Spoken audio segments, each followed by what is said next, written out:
রাজধানীর পল্লবীতে শিশু রামিসা হত্যার ঘটনায় ক্ষোভে ফুঁসছে পুরো দেশ।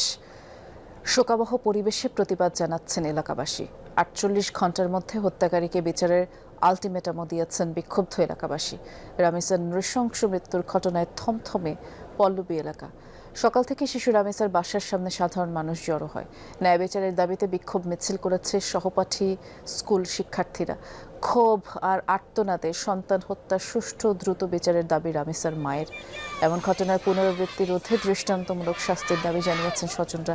ন্যাক্কারজনক হত্যার বিচার সবাই দেখতে চান। প্রধানমন্ত্রীর হস্তক্ষেপ কামনা করে সামাজিক যোগাযোগ মাধ্যমে বিভিন্ন শ্রেণী পেশার মানুষ পোস্ট দিয়েছেন।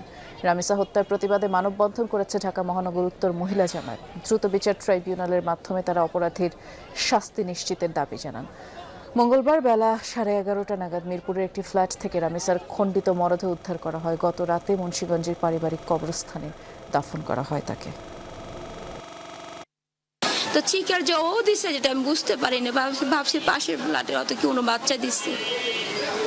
তখন সন্দেহ হইয়া ওই দরজা আমি অনেক ধাক্কাইছি, কিন্তু খুলতে পারিনি। যদি মন্ত্রী নিজে বলে থাকে তাহলে আমরা আশাবাদী যেটা হবে, বিচার হবে। ও এক নাম্বার একটা ক্যারেক্টারলেস ছিল, ও এত খারাপ ছিল। ও এইখানে দাঁড়ায় আমার জানলার দিকে তাকাই থাকতো। আমার মেয়ে নিজে ট্রমাটাইজ হয়ে আছে, সারাক্ষণ বলতেছে আম্মু কেন মারলো, আমি ওকে কি জবাব দিব, ওকে কেন মারলো, আমি কি জবাব দিব আমার মেয়েকে। ওর মায়ের চাইতে ওর বাবার প্রিয় বেশি ছিল, আর আজকে ওর বাবার কলিজাটা ছিঁড়ে নিয়ে গেছে।